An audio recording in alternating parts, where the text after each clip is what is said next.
think he made an actual physical threat to him, and then the flight attendant, you know, we're taught to de-escalate.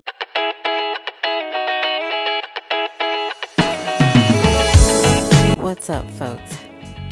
How are you doing? For those of you not in the know, my name is Regina, and welcome to the podcast, My Needlejet. I fly exclusively on the Embraer 145 aircraft, which is made in Brazil by Embraer. It's a 50-seater. There's different modifications of it, but the 145 that we fly is a 50-seater. It has one lavatory equipped with a galley, and there are 2 pilots and 1 flight attendant as the crew. Now, just some information about that aircraft. It's also, it is a jet, hence my needle jet. It is a regional jet, and the engines are made by, not Mercedes. They are made by Rolls-Royce. And what else can I say about the needle jet? It's a needle jet. That is his nickname. Another nickname for it is the Dart. I haven't heard any other ones, but it's a tight aircraft when you walk in it. And, you know, as I've worked on it for a few years, and sometimes I'm quite irritated. The great thing is the lavatory is in the rear of the aircraft, far away from my jump seat, so I don't have to deal with that, any smells or annoyances from people going in and out of the lavatory. Now, on the aircraft that I worked on beforehand, before we switched over to the Embraer 145, was the de Havilland -8. That is a Canadian-made aircraft by de Havilland. And our jump seat was right in front of the lavatory. So that was kind of gross. And annoying. So that's one of the great things about it. Now, on the de Havilland -8, we worked on the 100 series, the 200 series, and the 300 series. The 100 and 200 series seated 37 and had 9 rows, and the 300 series was a 50-seater, was downgraded to a 48-seater. That's all about scope and pilot BS. I don't want to get into all that. But originally, when we had it for most of the time, it was a 50-seater. Maybe the last year or so we had it, they removed 2 seats. It made it a 48-seater. But the cabin space in the -8s were a bit roomier than they are on the needle jet. So, I mean, for example, most people get on our planes. I would say I get comments from at least 40% of the people that come on board. And, you know, they're like, oh, this is small. This is a super tiny plane, and comments like that. Just speaking to me as if, like, it's my first time on an aircraft, and I just look at them. I mean, it's monotonous and boring, and I'm human too. So instead of me snapping back, saying something smart, I just look at them and smile, or I just ignore them. Like, yeah. Or I say, you know, can I help you find your seat? That's it. That's what I do. But, yeah, I just want to give you a little information on the Embraer 145. I know I threw in some -8 stuff in there, but I wanted to give you a comparison of what we used to work on, what we used to operate in the past. It was quite a transition. There are a lot of things that I do like about the Embraer 145. Like I said, the lavatory is completely opposite of the jump seat that I sit in, and it's all the way in the rear of the aircraft. It also has 18 rows. It has 3 seats on the, 3 seats in the row, a single seat on the A side, and B, C seats are together on the left side of the aircraft. It's right side if it's airplane right, but we won't go into that right now. So I wanted to give you those stats on the aircraft. Now, it is a jet, so it flies faster than a dash, and there's no turboprop noise. Just that whistling jet noise that you're going to hear, like you would hear on any other jet. So recently in the news, you had an American Airlines flight attendant get punched in the back of the head by a male passenger. And according to the news, the reason is that male passenger was sitting in coach and he attempted to come to the first class part of the cabin to use the lavatory. And the flight attendant told him, no, there's a lavatory in coach, you need to go back there. And the man argued with him and think he made an actual physical threat to him. And then the flight attendant, we're taught to de-escalate. So the flight attendant realized how angry he was getting. He was like, let me move myself away from the situation. He turned around and he walked away. The man in the video, you see him run behind him and punch him in the back of the head.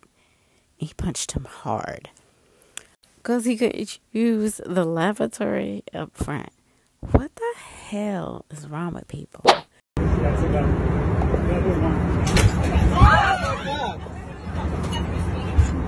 are you doing? An Orange County man is facing up to 20 years in federal prison after punching a flight attendant on a trip from Mexico to Los Angeles. 33-year-old Alexander Lee of Westminster was charged with 1 count of interference with flight crew members and attendants. You see what happened here. This was on an American Airlines flight from Cabo to LAX yesterday. According to court documents, Lee left his assigned seat to sit in another one. When he was asked to return, he refused. He got angry when he was told he couldn't use the first-class bathroom, and video captures Lee rushing at the flight attendant and striking him in the back of the head. You see there, passengers were able to restrain him and get him in zip ties. American Airlines says Lee is banned from flying American in the future. I mean, I know this pandemonium has made people crazy, but oh my God, even like the smallest things. I don't know what it is about coming to the airport where people just some people become very impatient and just a little nuts. I mean, well, maybe they're nuts in their everyday life anyway, so they just bring that craziness to the airport. Yeah. These stories are getting old and tired, and I'm quite sick of seeing people just act nuts on airplanes. Oh, and these fights are over stupid things. Like, I've seen it all. I've seen people come to the airport high, drunk, and then they just shouldn't be flying because they're just crazy. But this has got to stop. Recently, well, not too long ago, I can't remember the young woman's name. But it was the South flight in 2021 where the Southwest flight attendant gets punched in the face and her teeth knocked out by a passenger. And the reason was because the flight attendant ran up to her and told her to put her seatbelt on and put her mask back on. She didn't want to put her mask on. Sit down, don't you dare!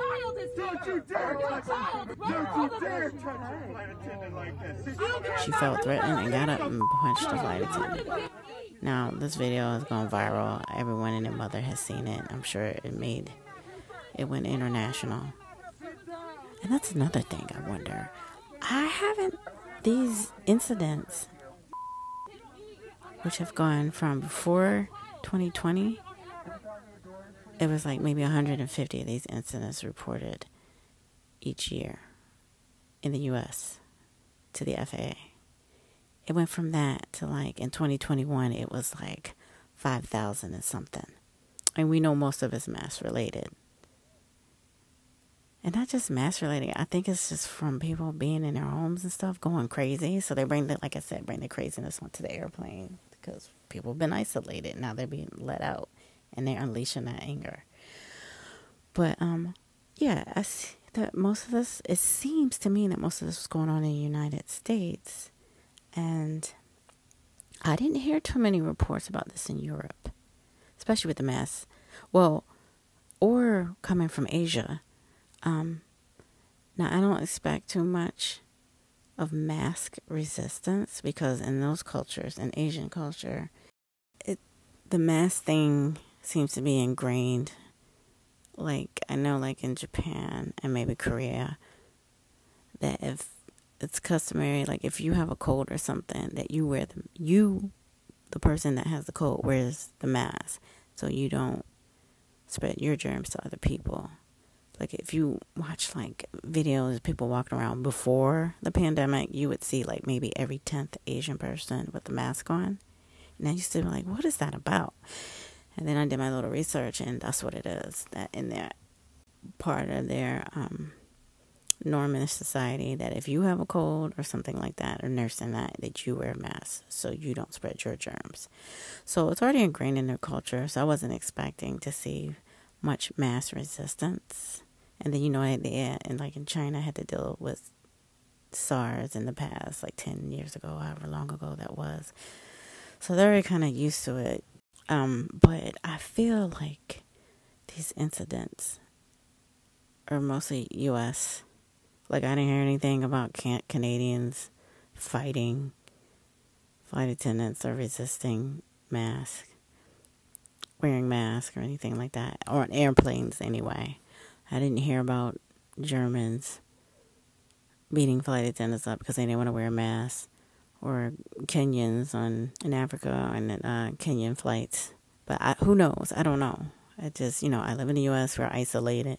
Or they try to keep our minds isolated on our news. And you don't hear about anything else too much. You kind of do. But you kind of don't. But it seems to be, looking at it from that point of view, a U.S. problem. But, correct me if I'm wrong. Shoot me an email. The link is in the description. Maybe I missed a few things. But then back to the young lady at Southwest who beat up the Southwest flight attendant and knocked her teeth out. She got hers in the end because I feel like the FAA wanted to make an example out of her because there's still a lot of high incidents this year in 2022, just not like the 5,000 number, but it's still more than the 150 number that's considered pretty normal before the pandemic. But yeah, she got, let me think here. She got 15 months in jail. Now, part of that was because she was out on bail and she got a DUI, so that added to the months in prison. The months in jail that she was going to get. Maybe she was going to get 6 months in jail, and then they decided to give her 15 with the DUI. But yeah, she got 15 months in jail, a $7,500 fine. She has to pay $26,000 in restitution. She's banned from flying all major airlines in the U.S. anyway for 3 years, I believe. And she has to attend mandatory anger management classes. I quote her that there was some not reliability, that's not the word I want to say, some justice that took place, because that behavior is disgusting.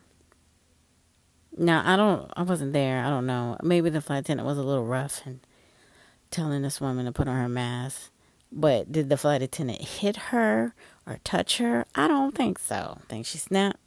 I don't know if she was drinking or any of the other stuff, and she got up and just beat the crap out of her. Outrageous behavior. She had to throw blows. She couldn't have called her a bitch or tell her to go tell her to go blink herself. She had to get up and throw blows. Like she in the street.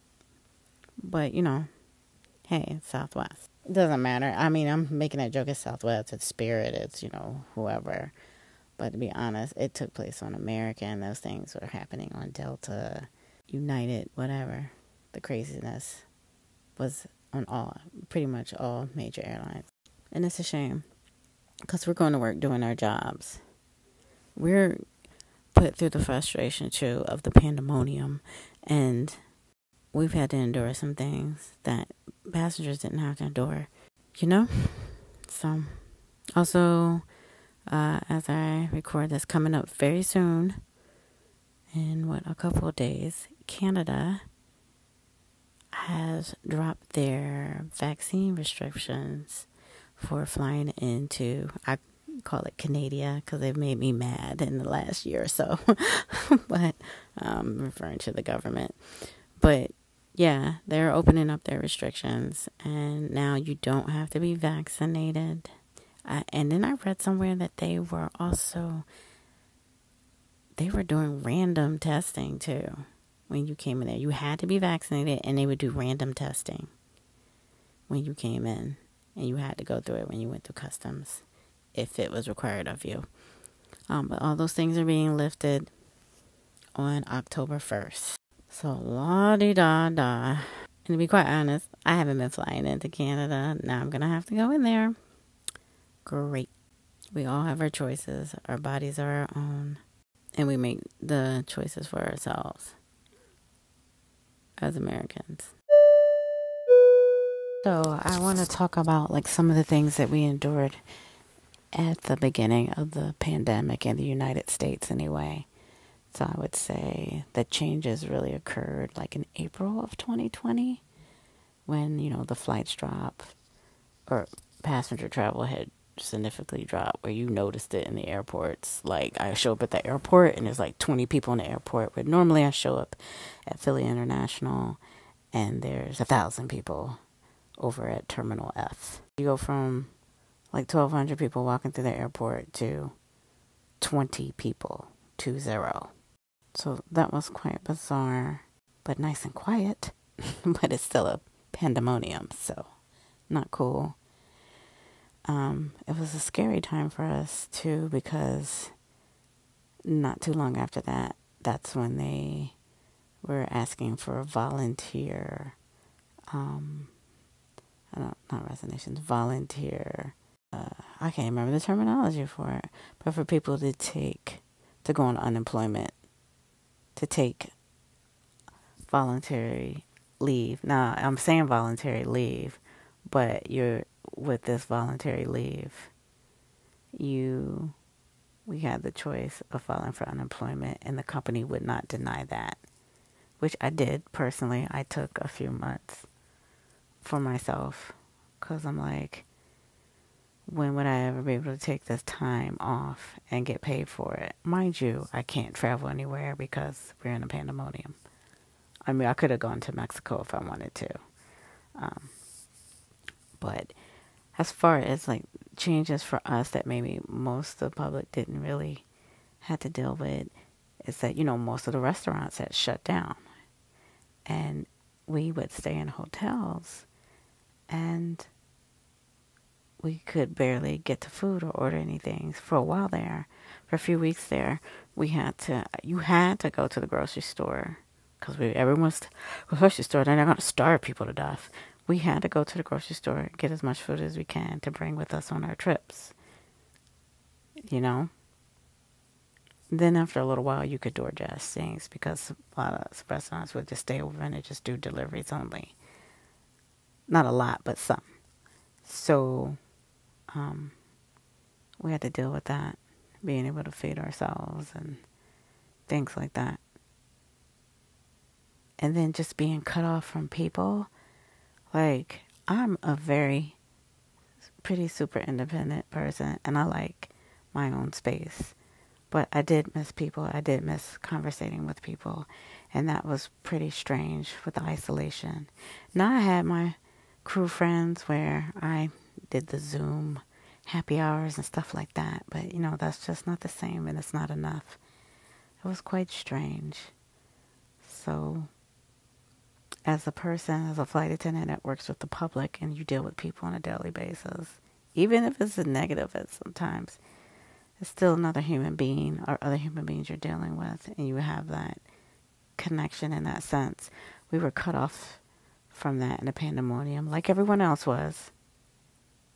There's no pity party for us, but anybody else that worked with people in the public, yes. And you couldn't see your family, your grandparents, and things like that. But it was quite strange for us in the aviation industry.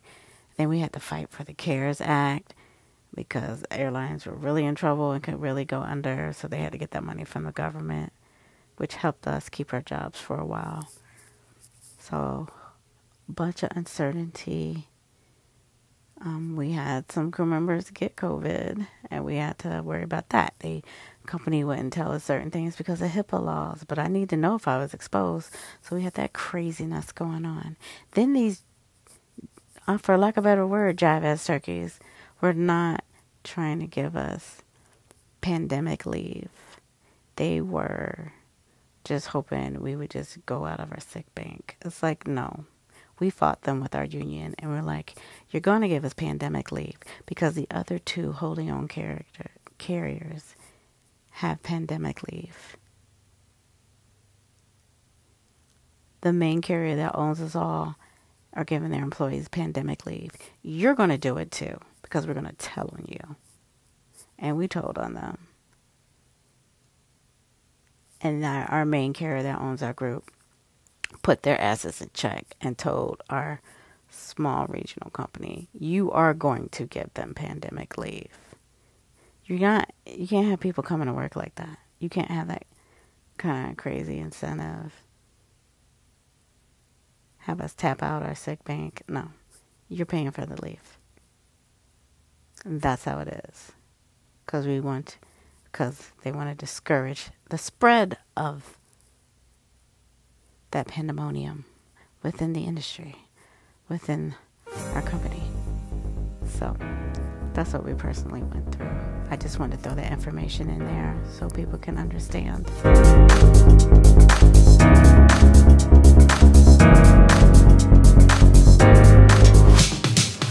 Okay, ladies and gents, thanks for listening to the podcast. And don't forget to check out the blog, myneedlejet.com.